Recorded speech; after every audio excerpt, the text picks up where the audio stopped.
Welcome to the Spirit Sessions podcast.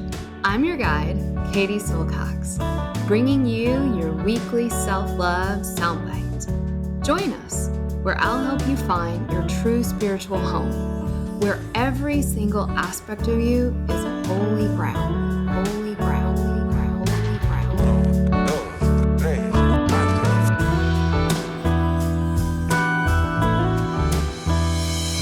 This is Spirit Session Podcast with Katie Silcox. Venga chicos, empezamos. 5, 4, 3, 2, 1, 0. All engine running. Liftoff. We have a liftoff. Hi everyone, Katie here. This podcast is intended to inspire you, educate you, and most importantly, support you on your journey towards knowing who you really are, that inner self, that inner teacher. I am not a psychologist or a medical doctor and do not offer professional health or medical advice on this podcast. If you are suffering from any kind of psychological or medical issue, please do the right thing and seek help from your qualified health professional. Hello. Welcome to Spirit Sessions. I'm Eva, Katie's podcast manager. Today on the pod, Katie discusses how we can embody the teachings of Ayurveda, yoga, and Tantra in order to become a true yogini, aka a woman who is whole and complete unto herself. Here at the Shakti School, we believe that a large part of our purpose here on earth is to learn how to truly fully love our whole selves and others. So that is exactly what this episode is all about. This is a recording from just a couple of weeks ago when Carly Banks hosted Katie in her Ayurveda community called The Habit. Carly graduated from the Shakti School back in 2020, and she has an incredible Ayurveda business now. Carly also now teaches in the Shakti School. She teaches how to launch your Ayurveda business in our Level 2 program. We've included all of her links in the show notes so you can check her out. Before we dive into this episode, I want to invite you to join Katie and the Shakti School live for a free webinar called Divine Feminine Ayurveda 101. It's on Monday, October 6th at 11 a.m. Eastern, and you can register for free by clicking on the link in the show notes. If you're not able to join us live, that's totally all right. Go ahead and register so we can send you the recording. And one last reminder, registration is open for the 2026 class of our Divine Feminine Ayurveda School. This is an incredible year-long program that supported me in completely transforming my health and my life, both personally and professionally. I literally cannot overstate the positive impact that my time in the Shakti School had on my life. And in this recording, Carly actually talks a little bit about her experience in the Shakti School too. So you'll get to hear that today. The 2026 cohort starts January 14th, but there are just a few weeks left to register with our discounted early bird tuition pricing. This is a big discount, so if you know you're ready to dive into the teachings of Ayurveda and Tantra, do not wait. Early bird pricing ends on October 31st. In the show notes, you can find a link to the program website where you can explore all of the details of our Ayurveda school. We would love to have you join us in January. All right, so without further ado, let's get into this week's episode with Carly and Katie. I was lucky enough to meet Katie Silcox and join her Shakti School of Ayurveda in 2020. And it introduced me to not just the concepts of Ayurveda, but an approach to my life that I had never really considered. I've been learning in the Ayurvedic space since 2016, but mostly in the masculine model, in the one-to-one medical model, and was seeing as soon as I got into Shakti School, I started to understand the pieces that were missing, that are missing in our medical model, even on the holistic side today. We're lacking this compassion, this connection, this pairing preventative self-care in today's models. We've got a great structure for sick care, but potentially not for healthcare and wellness care and self-support care. And Katie always refers to herself as your like Ayurveda Girl Friday. And I just think that's so applicable, and it's so welcoming because she explains complex concepts in a way that feel digestible and applicable to everyday life. If you've ever tried to read an Ayurvedic textbook, it's it's not exactly easy to digest. And so she introduced me to Ayurveda in a way that it felt like it was part of me, part of how I walk through the world, part of how I live every day of my life. And I'm just so grateful. And so I'll pass the microphone to you, Katie, gladly. And thank you again so much for joining us today.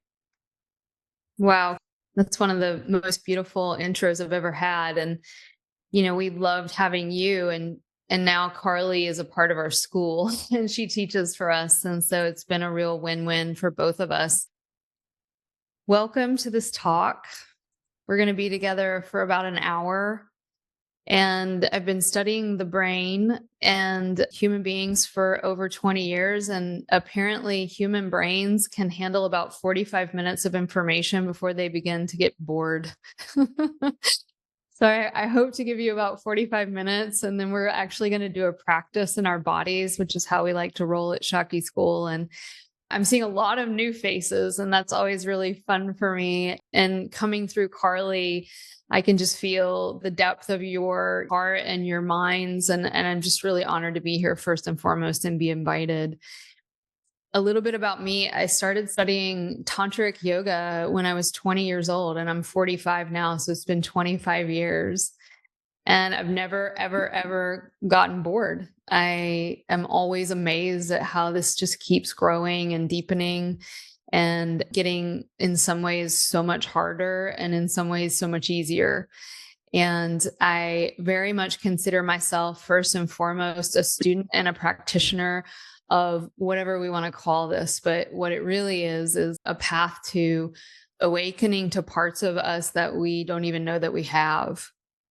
One of my favorite definitions of the word yoga, which Ayurveda, we will get into in a moment, but Ayurveda is the sister science of yoga, this healthcare, preventative care / energy care that's always ridden alongside this practice of yoga. And so when we talk about yoga, I'm not talking about stretches, although stretches are great. I'm not talking about postures or breath work, although that's really great and can be a part of it. When I say the word yoga, I'm referring to the word union, in the sense that there is no longer this feeling of being separate and distanced from the heart and light of who you are. And in some traditions, we call this God, And so yoga is this practice of coming home to that which you already are. And when we are away from our home, we feel miserable. And when we're in our home, we feel awesome, right? Especially if our home is like mine and I have like my special teacup and my, organic sheets and my like blankie, home is cozy. But I'm talking about a home that can never be taken from you and that will always have the right feeling inside of it. And so much of what you and I are experiencing in this life as we walk on this human experience is this disconnection from the depth of our heart and the light of our heart. So yoga can be defined as the path and the practice, but also the experience of coming home. And secondly, it can be defined as to awaken that which is unconscious in me to make it conscious. If we want to talk about it from a psychological lens, from a physiological lens, from a mental lens, from an energetic lens, from a spiritual lens, we can go to every single layer. And indeed, as Carly knows, we go there in Shakti School because we understand that the actual meaning of dis-ease in Ayurveda is to be separate from the soul. It's not symptomology. And to be free from disease is not the meaning of health in Ayurveda, but the meaning of health is to be standing more and more situated in the truth of your heart, to not have any more of that feeling of separation guiding life. When we feel separate, it doesn't feel good in our body. And when we don't feel good in our body, and that can show up as symptoms, it can show up as anxiety, it can show up as restlessness, overthinking, depression, it can show up as irritability, anger, blah, blah, blah. I could keep going. Y'all know what I'm talking about. We all feel that way, right? And so it's super uncomfortable. And so what do we run to do? Oh my goodness, we have lots of different methods, but I'll just go over the top few. We leave our body. Bye-bye. This emotion doesn't feel good.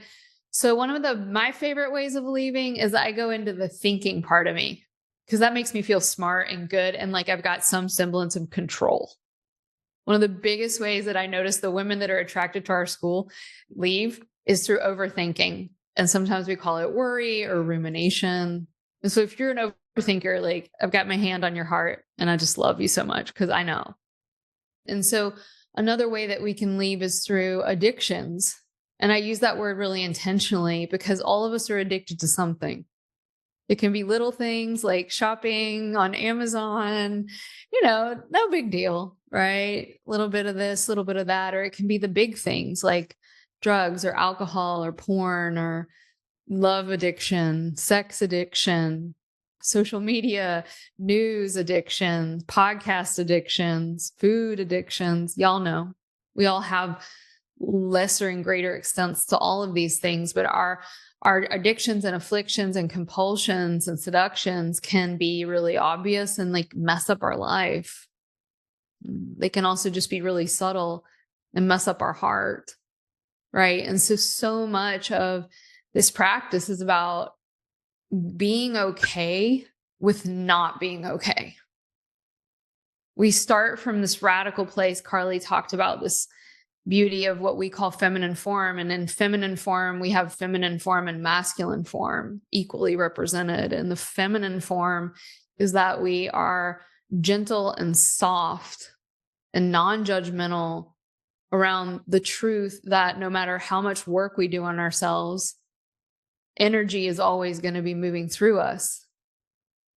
That life is a nonstop revelation and revolution of energy after energy after energy after energy. And when I say energy, I mean sensations in your body, emotions in your body, thoughts in your body, relationships with people that cause energy in your body, seasons, winter, summer, sun, moon, day and night. Like it's never going to stop. And so the teachings say, don't try to put your hand on the river to stop it. You'll lose every time. Open up to the fact that we are all in this experience of energies. And it is our task, if we want to be more and more robust in our health, to not be perfectly calm, although that's nice. I would much prefer to be calm than not calm, let me tell you. And if you guys want to come to Shakti School, we are going to give you so many tools on how to get calm because we're not calm, right? So like calm is a thing that we want to move towards, but the goal of spiritual practice is not peace or calm. It's the ability to withstand greater and greater waves of energy. There's even, in fact, a teaching that says that there is a goddess that lives in all of us, and her name is she who is never not breaking her heart open. And it's in that heartbreak, it's in that revolution and evolution that we develop what the ancients called karuna, which is compassion. Through dealing with these energies, we start to develop our own ability to see that these are universal experiences of both suffering and great, great love. And so feminine form Ayurveda says we start from this place where we open to the fact that there is great suffering. We open to it. We start from this place of opening to the part of us that we most want to run away from. If we don't start from there, we turn Ayurveda or anything we do, any kind of self-help thing, we turn it into one more way of leaving. How many of you have signed up for like a spiritual course or a meditation course or a health course and you're like, okay, this is it. I'm going to be different. I'm going to do this thing. And then I'm going to be this good version of me. I have that in my mind. I call her the golden girl, right? I'm going to change. I'm going to be her. And so Tantra says, yeah, no, that doesn't always work. It actually does not work at all. And what we find is that this part of us that's seething and like serpentine underneath the unconscious surface, she just gets stronger. Right. And so you go into a weight loss course and you come home and eat a whole pizza, or you go into a meditation course and you come home and just do some crazy stuff. Right. So it's like being able to like actually move towards the parts of us that we find uncomfortable, ugly, intolerable, aspects of our personality we actually don't like, ironically, is the way that we begin to transform and transmute those things. It's through actually meeting them and inviting them to tea. We invite them to have a place at our table, but I'm using that metaphor very specifically and intentionally because we invite the parts of ourselves we don't love to tea, but we don't invite them to sit on our laps. We don't become them. We don't merge with them. We open to seeing them with the loving gaze that a mother or a lover or a caregiver would give to her beloved child or pet or beloved. We are in the task in feminine form Ayurveda, all of us, of the greatest challenge for what I've seen for most women, and now we can add men to that on the planet. And that is, we are here to learn how to love ourselves. And this has absolutely nothing to do with self-care in the sense of a massage or a tea or buying yourself a nice gift or making yourself a nice meal or taking yourself on a date. It's all nice. But when I say self-love, it's the type of love that says, no matter what you're going through and no matter how weird you are right now, I have got your back and I'm staying. I'm going to stay. When we do that, the teachings say we develop a superpower. And the superpower, it's the cool word. I hadn't said it a lot, and I learned this teaching, and now I say it all the time because it's not a word I learned a lot as a woman. And maybe some of you from another generation have heard it more, but the word is when you have your own back over and over and over again, when you learn how to stay with your own self and your own emotions and energies over and over and over again, you get this superpower, and it's called dignity. Dignity. I'm not better than you, but I'm not worse than you. I'm standing in the center of who I am, and that holds dignity. These questions could change the course of all of our lives today. So if you're here and you're watching this later, this is a divine appointment. Like there's a reason you're here. And it's not because I'm great, because there's a reason I'm here. I'm here because God loves me so much that she wants to kick my ass so hard that I get to hear this over and over and over again. So this is a divine appointment for me, just as much as you. And the question these teachings invite us into is not, what's your dosha? That's way downriver, way downriver. The question is, what is the purpose of this life for you? Why are you here? What do you want to achieve? Really? And if you ask the question, like, what's the deepest purpose of my life? Rarely have I heard, and by the way, not only in yoga girl groups or Ayurveda lady groups or meditation lady groups, but in prisons, in backwoods places in West Virginia where I've been teaching, in Ohio, in Tennessee, when I have men come over to my house and I have this opportunity for these worker guys, a few of which just got out of jail with the teardrop tattoo on the right eye, those guys have the same answer to this question as we do. And it's not, I want a Ferrari or I want a new house or I want X, Y, or Z. It's always, I want to feel that I have meaning in this life, that my life has meaning, that I am being of service to something bigger than myself. So it's not just us spiritual people.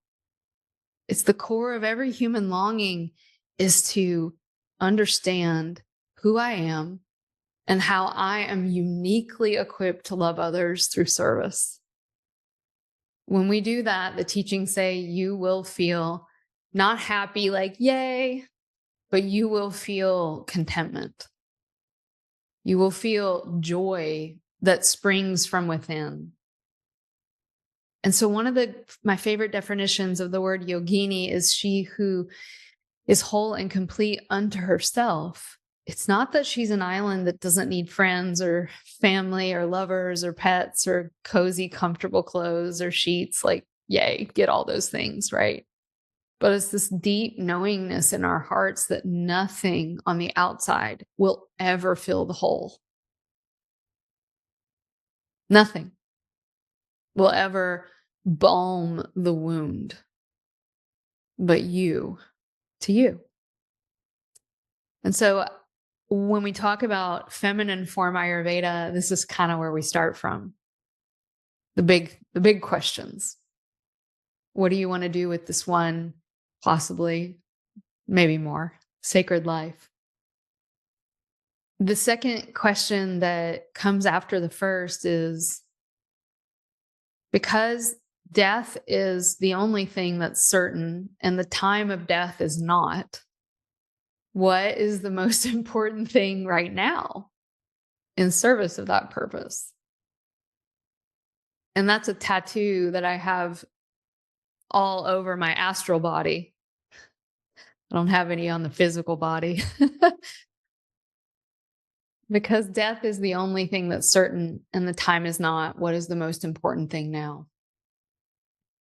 Another huge part, and I want to kind of define some terms. I know most of you probably have a background with Ayurveda on some level, but in case you're totally new, welcome. I hope you feel like you belong here. Ayurveda, Ayur means life, and Veda means wisdom or study of or science of. And we're really looking at the wisdom innate in all of life, and from this humble perspective of the ego, which cannot understand it. And also, we're looking at how to study our own life force and our own nature so that we can be more in alignment with our true self and our true nature. And we're also looking at how to align with the natural world of the seasons and also the seasons of our own life so that we can be more in alignment with that wave of the seasons. And so in Ayurveda, we talk a lot about your unique mind-body type and the way that unique mind-body type, by soothing it and not constantly vitiating it, you are going to be in a much better place physically to fulfill your soul purpose. And then we look at the way that our emotional body, mine does, yours does, has certain tendencies that you were probably born with that might have gotten vitiated throughout your life, and the weird stuff that happens to all of us, and the way that our emotional reactions, when they're out of balance, are really affecting our ability to serve our life purpose. Same with our thought patterns. And the same with a more subtle part of you, which is your energy body. And so we spend a lot of time in Shakti School teaching women how to even feel their energy body. We weren't often taught about it. We were taught about our physical bodies. We were taught to be pretty and to go do sports, right? And like, if something hurts, go to the doctor. But like, we all know we have a physical body. We all know we have a mind because we overthink usually, and we start noticing it, especially when we have like racing thoughts. And many of us identify with that part of us. And we know we have emotions, but this idea of our energy is like kind of woo-woo, you know? For some of you, you've been doing it for a while, but for a lot of people on the planet, that's like this new idea, but it's this really, really, really old idea. In fact, human beings have been working with their energy body far longer than they have not been. And if you look at our current culture, we are suffering the consequences of a loss of connection to prana, because prana, or your energy, is the goddess. It is the feminine. And when you're connected to your energy, you are connected to the energy of the earth. And when you're connected to your earth energy, you're connected to your heart energy, and you're connected to the sky above you, you are going to perceive directly what's happening, and you're going to feel it. And if everyone on the planet could perceive the earth and the sky in their own heart and feel, things would be really different. It's because we're so disembodied, and many of us disconnected from our true emotions, that we can kind of see what happens culturally around that. And so a big part of what we learn in Shakti School is energy work. And I just want to say this, I've done everything, like, and a lot of it. Like, I'm a fire type. I like to go hard. I'm passionate, so I'll tell you what, I've done all these different practices. Energy practice is like medicine, because when we work with our energy, the mind has a place to live in the body. Working with our energy can radically affect our health, because our energy body is woven into the fabric of our physical body.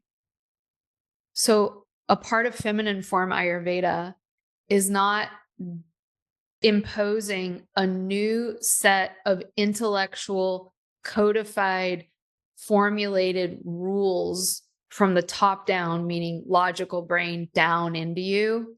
There's a time and a place for that. That's cool. And we do that. We do give you lots of techniques and rules and books and information. It's not that that's bad, but the grandmother energy of the school is that the information only serves to the extent in which you can actually feel it in your body. Because when you feel something in your body, in your wisdom, no one can ever take it from you. And there's a sense of knowingness that is different than a sense of intellectually understanding. So when we work with the 5 elements, for example, of Ayurveda, the famous 5 elements, we can talk about the elements, but what's it like to actually feel them in your bones and in your blood and in your breath and in your mind? Embodiment is a part of feminine form, to be able to experience and sense things in real time in our bodies. So another key element of this particular form that we study is a word called Tantra. And there's a lot of kind of misunderstanding about that word in our culture. You may have heard this word, but the bigger meaning of the word is to move beyond our perceived limitations. Another definition I would give it is to liberate ourselves from the way that we all have methods of shutting down and contracting our energy. So all of us have these. And in modern Western parlance and psychological parlance, we might refer to this as our reactivity patterns or our complexes. And so when we're guided from our complexes, we are very, very, very predictable. Have you guys ever felt the feeling, oh my God, this again? I'm doing this again. Oh, here it is again. Oops. My teacher describes that here it is again thing as a signpost from your soul that you are involved in a complex. And a complex is complex. The complex is complicated. And it's very instant. And in the tradition, it said it grabs you like an alligator. You're having fun on the river and all of a sudden your leg is underwater, right? It's like That's how quickly we go under the water in a complex. So we have to have a lot of love around it. But in a complex, one of the telltale signs that you're in it is that you start thinking a lot. And you start telling a story or a narrative about how things are. That narrative is almost always very worrisome. Complexes aren't like, oh, wow, I'm feeling fear. And I call up Carly Banks and I'm like, Carly, I'm feeling fear. So that, guess what, Carly? It probably means something amazing is about to happen. And all this great stuff is about to occur. And here are all my ideas and perceptions and beliefs about how this amazing thing is happening because I'm feeling a tinkle of fear. It's never that way. It's the opposite. And so in Tantra and in Ayurveda, we are working on a holistic level through the understanding that all diseases have their origin in the complexes.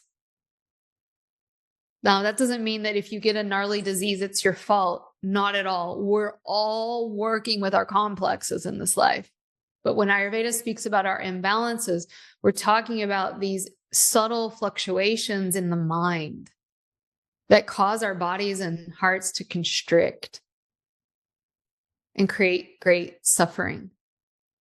And so through actually moving towards that which terrifies us or freaks us out or makes us uncomfortable with the right person if you need support, right? But for most people, most of the time, we can move towards these things without going underwater. And by doing that, the complex, just as in yoga, when we breathe into our body, when we breathe into our emotions, and when we breathe into our sensations, the complex begins to fill with more light. And that light is a digestive enzyme on the past. The real meaning of the healing journey that we do in Ayurveda level 1 is we are looking to bring light into the parts of us that have been in the dark. And they've often been in the dark for very, very, very good reasons for a really long time. So we do it lovingly, and we do it slowly, and we do it with a warm, compassionate gaze, and we do it without having any expectation of an outcome. Or at least we try. We have these two core concepts in feminine form Ayurvedic medicine that I've been speaking to and dancing around this whole talk. And in the tradition, we call it Purusha. You don't have to remember the Sanskrit. If you're tantric, we call it Shiva. And then that's the masculine. And in the feminine, we call it Prakriti, or in the tantric tradition, we call it Shakti. And that's why we call our school the Shakti School. But really, it's the Shiva Shakti or Shakti Shiva School, because these two energies can never be separated. And we need them both for our healing and our awakening. And so what are they? Well, to keep it really simple, there is a part of you that's unchanging. Hallelujah. There's a part of you that is deathless. There's a part of you that is actually always at rest. And that's the peaceful part. That's the infinite, infinite, infinite consciousness of your mind. And we learn in Ayurveda, what we think is the mind is not even the mind. It's a tiny part of the mind. What we call the mind is just that spinning part that thinks. But Shiva is this full expanse of the totality of your awareness. And it's said that this force at one point in time was awake and all at one with the universe. And all things were pulsating with the knowledge of God within them. But one day this force decided, I'm bored, maybe, or I want to do something different. And it hid itself in all these little separate things. And this is Prakriti. And this is the part of you and the part of me that feels differentiated from unity. I'm here, Heather, you're there, Carly's there, and we are not one blob. right? Carly's had her whole life. I've had mine. We're different and we feel different, and we should. It's a part of our nature. But in that differentiation, in that contraction of the divine, we forgot our true nature as infinite consciousness and infinite energy and infinite consciousness get contracted into little old me and you, the famous and infamous ego. And the ego isn't bad. You need to have one developmentally, psychologically. When people don't developmentally have an ego, that's quite problematic. We need it. It's healthy. But once you have one, it can be problematic to think that's all you are. And so a lot of Ayurveda is once we've established a healthy sense of self, we begin to dissolve into that bigger sense of self. And so Prakriti or Shakti can be defined as primordial energy. She who is always birthing new things. Have you noticed, ladies? The young women just keep coming. They just keep coming and keep coming. And the young men, they just keep coming. And the babies keep coming. And the frogs and the leaves and the flowers, and Mother Nature is relentless. It's never enough. So if you're a feminine energy and your partner says, you never seem satisfied, you should say, I'm the goddess. I'm never done. I'm always going to be thinking of the next thing that I want to experience. Primordial energy is this unending flow of life that will never be done, birthing herself, sustaining herself for a little while, and then dying off to be born again. That's what she does. And that's going to happen in you today. It's happening in you today. A thought comes, you sustain it for a while, a thought goes. An emotion comes, you feel it for a while, and then it goes. Your skin is soft and supple for a while, and then it goes, right? It's going and coming all the time. So Ayurveda says, we're not going to try to stop that or demonize that.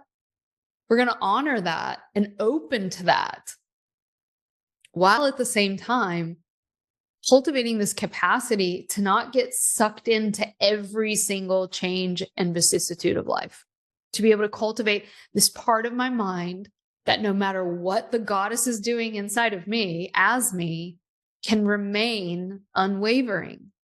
And that's that part of us that I spoke to in the beginning. You have got your own back, no matter what you feel, no matter what life brings you.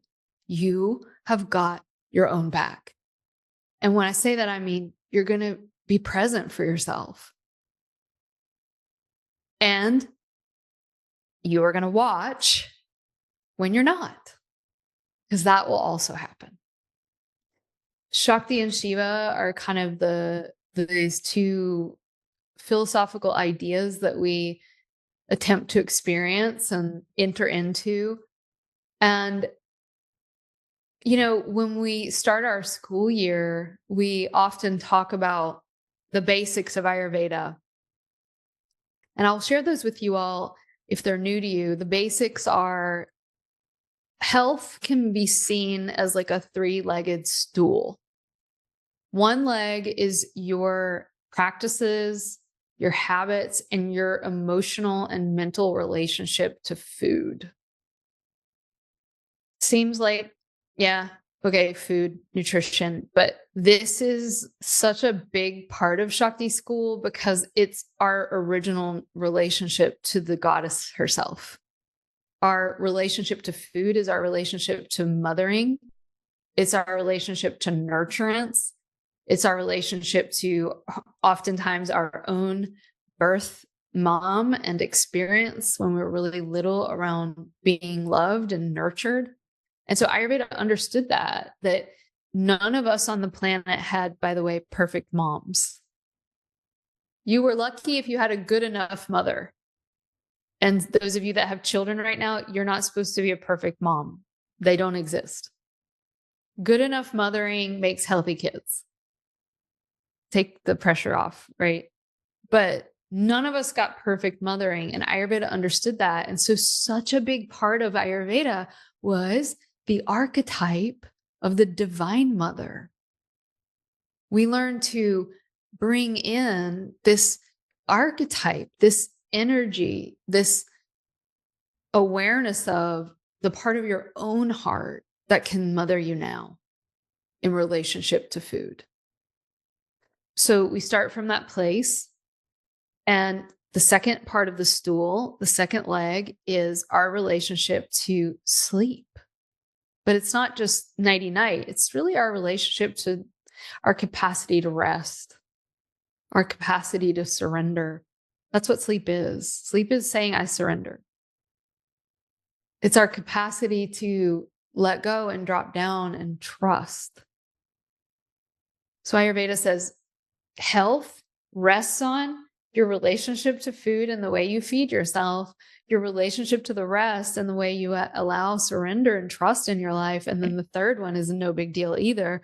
And that is your relationship to sex. Oh, I'm beginning to understand why celibacy is kind of attractive to the nuns of our world, right? I'm beginning to get it. Yeah. There's always been the great tradition of celibacy in the spiritual life because sex is nuclear energy for us. We can use it to light up a building or we can use it to blow up the building. And I think a lot of us have had the experience of blowing up a few buildings, right? So when we say sex, we aren't just talking about intercourse. We're talking about the way in which we interface with our holy energy. And in the tradition, I just finished teaching this week on sex in our level 1 program. And we did a whole practice around sexuality and the way that our bodies store sexual memory. Sex is one of the most potent memories for us. When we're a baby and we go skin on skin with our mother, when we're naked, laying on someone else's body, that first memory, if we had a good, early childhood, that baby energy to mother energy is sacred and super vulnerable and super loving. And then we put clothes on and we go to school and we don't do that anymore. And we shouldn't, right? We have that period of individuation from our family, from our parents. And then we hit puberty and we want to take our clothes off again. Or maybe in college, right? Freshman year, anybody go crazy? And then we're skin on skin. But is it respectful? Is it loving? Is it kind? Is it nurturing? Is it holy? Is it a positive overall experience? And I think if we did a survey of most modern women, we would have to emphatically say no. So much of our healing has to do with learning and relearning how to feed ourselves, how to surrender and rest our mind, and how to know who is invited into the holy temple of my skin. When we get those things right, a lot of things line up in the rest of the body. It's deep and it touches what we call psychogenic and psycho-emotional material in us, which is why we have a couple hundred of you that will sign up for level 1, maybe a little more in 2026. But we should have millions, and we don't, because this is for the brave of heart. The fact that you're here, you're brave, and you're ready to do something different. Otherwise, we should just turn off the Zoom and go get a tequila and go to Las Vegas and gamble some money and find some cute boys or girls, whatever you're into, and just go back to sleep. These examples I give say so much more about my mind than anything else. If you're in Shakti School, you'll hear me talk about Netflix binging and Love Island a lot, and potato chips. Those tend to be my go-tos. And there's a time to go to sleep and be slumbersome. But I'm really here and committed to not wasting this life. And I'll just share with you all, the goal of my life is to awaken as much as possible to any unnecessary fear and anger in me and to be free from those energies. But the fear that needs to come through and the anger that needs to come through and the sadness, all of that, bring it on. Bring it on. But may I not wallow in these complexes. May I be liberated, because in that liberation, I can see Katie and who she is. And then this really crazy things happen. When I see myself for who I am, which by the way is the same as you, and that is, it is love and light and presence. When I do that, an infinite value, I see you that way. Even if you're weird, even if you have a booger in your nose, even if you're reacting, even if you're throwing litter out of your car, even if you're in a political party I do or don't like, you are welcome in the garden of my heart, because I've learned how to welcome all my demons and all my angels. So I love this, and I could talk ad infinitum about these topics, but I do want to just share with you guys that we have a school. Carly has been a part of it as a student. She's now a teacher. She has a brilliant business mind. We are so lucky to have you, Carly. You are literally impressing me so much. The word isn't jealous. I'm celebrating you for everything you are that I'm not. So if you're studying with Carly, she's one of the best, if not the best in the country around marketing Ayurveda. And we have this superpower too that I'll brag about. And that is, I've got this gal here named Sarah, and I've got this gal who might be here named Kiki somewhere in the room. And we have 20 different teachers, and we have all these great coaches, and we have this incredible staff that is holding this community for you for a whole year, because we need at least that long, and it can turn into a 2-year thing. But we need that at least that long to set the scene to be able to do the deep work that I've mentioned today. It just takes that long. We also have a 4-hour course that we want to gift you all that goes deeper into the basics of Ayurveda. And yeah, we'd love to have you. This is a small, teeny tiny taste of what goes down in class. And I always say we really have 2 requirements for both our teachers and our students. And that is to bring your smart and to bring your heart. And I think we've cultivated just this really incredible group of teachers and students that are intellectual and interested and curious and love to engage their intellectual body, but also really ready to dissolve and open and melt that other more subtle realm. I could talk all day, but Carly, if you want to share anything. Oh my goodness, yes. I've been missing Shakti School. My goodness, I've been gone for so long that I forgot the medicine that is just leaning back and listening to Katie talk. Oh my gosh, talk about jealousy. We need a new word. Listening to this, the way that Katie shares her feminine Ayurvedic wisdoms, it's like the best cleansing cry. I often cry when I listen to you speak, because I want for this so badly for all of us.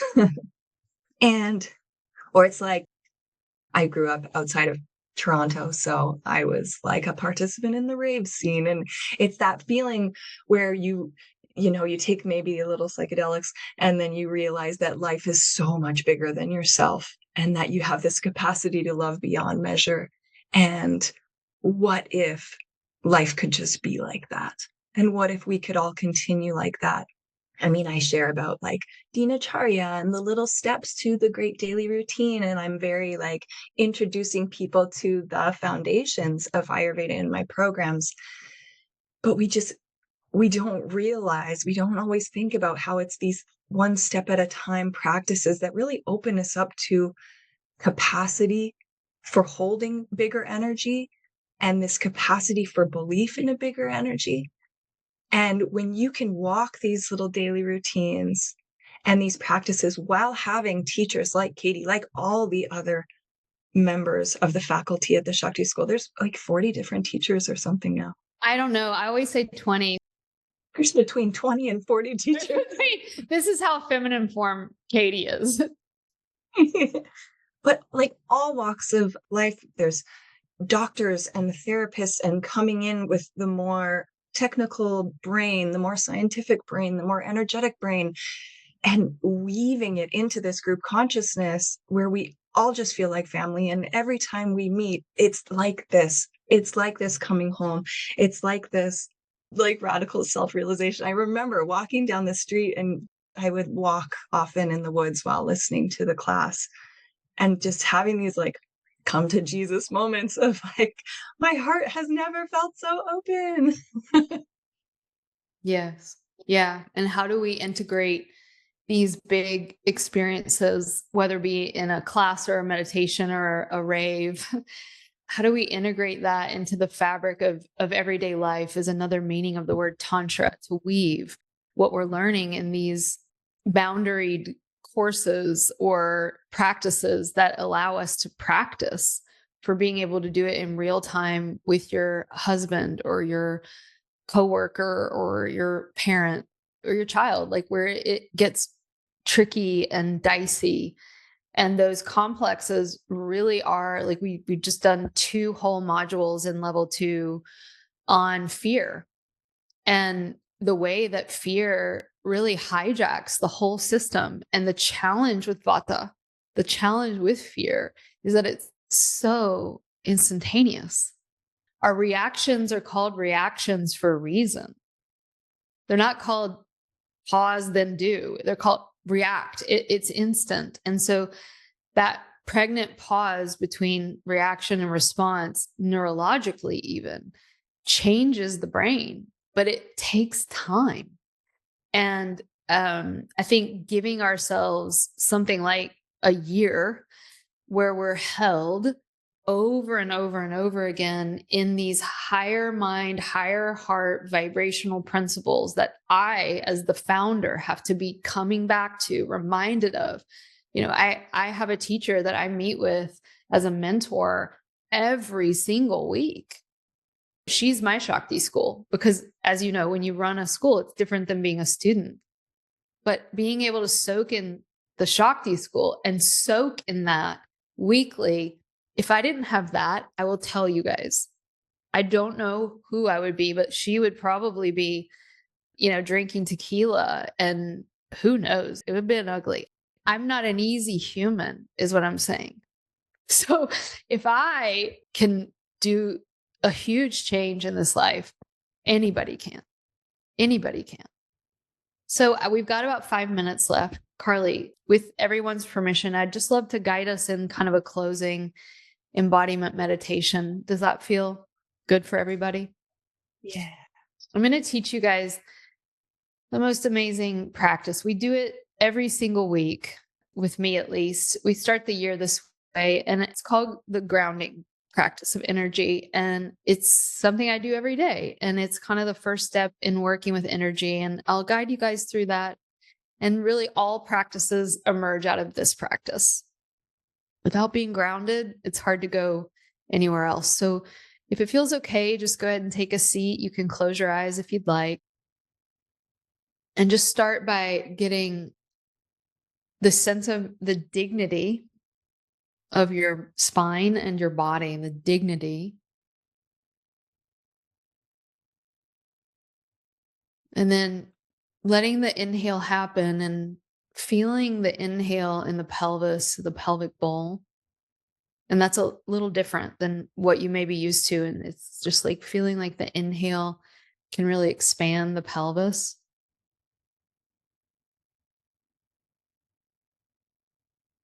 And the legs and the feet. And then there's this quality of inhaling into your pelvis and your legs and your feet. And it's like everything's opening out wide and down, letting the awareness drop down the body.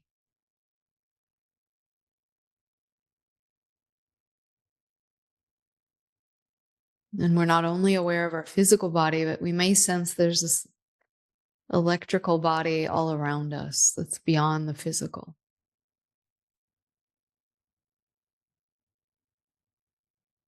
And then as you breathe out, there's this quality of the belly physically. It will kind of draw in, and the pelvis will draw, the floor of the pelvis lifts up a little bit.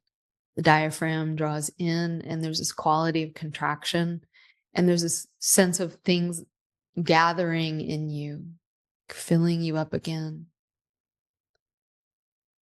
On the inhale, feel your whole body, your mind, your energy open like a jellyfish in the ocean opens her body to the water. And in that opening, she's gathering, gathering, gathering, and she's also releasing. And then as you breathe out, the jellyfish closes her body and she keeps all that prana, all that water, all that energy in for her. And we're going to just do a few more rounds like this. Inhale, opening, allowing your awareness to drop in and down, especially into your pelvis and legs and feet. Exhale, gathering.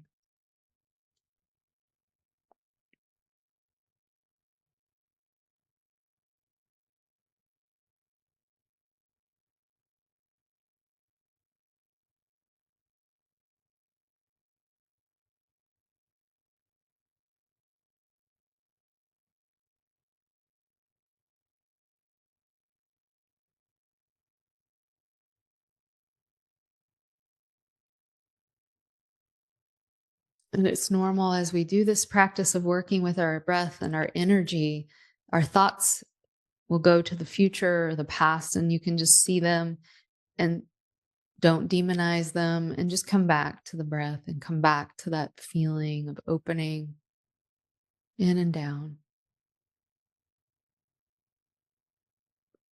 Over time, tuning your awareness to the feeling of that energy.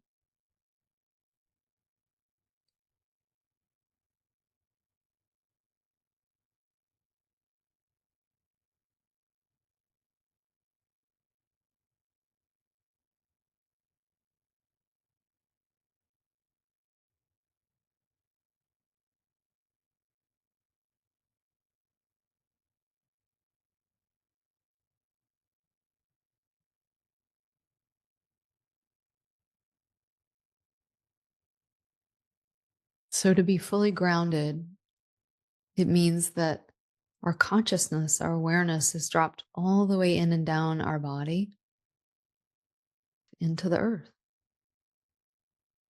And that earth prana, that energy of the earth, the electromagnetic field is also coming back up into us. And so to be grounded means you're all the way down and the earth is all the way up in you. And there's this sort of seal like you would plug a light into a light socket.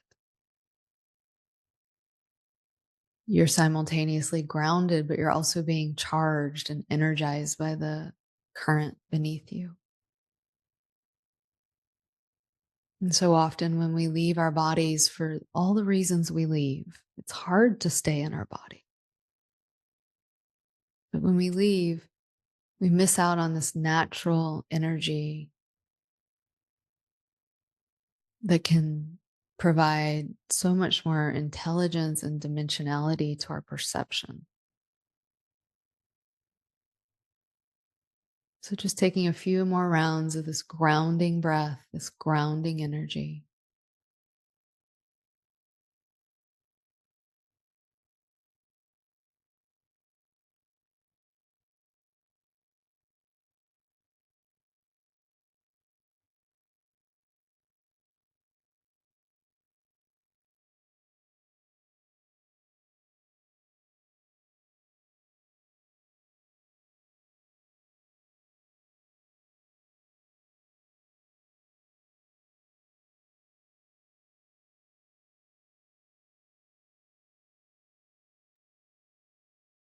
When you're ready, what I'd love for you to do is just when you open your eyes, just notice how you feel, notice how the room is. And we did just 5 minutes of grounding.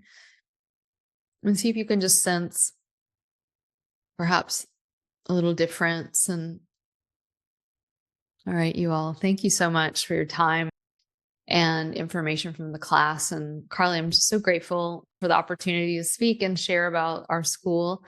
And definitely reach out if you're interested. Hopefully we'll see you all in January. Thank you. Yeah. Thank you so much for coming. This program has made so it's been such a massive influence in how I've operated in business. Yes, and the teacher that I've become, thanks to you and the rest of the faculty. And most importantly, it's changed who I am as a person, as a mother, as a partner, as a daughter, and as a friend. And so for that, I am most grateful. So, whether it's a dream of yours to do this as your career or just make it part of who you are, I just 10 out of 10 recommend. Thank you, thank you, thank you. So glad everyone could make it out today. Thanks so much for joining us.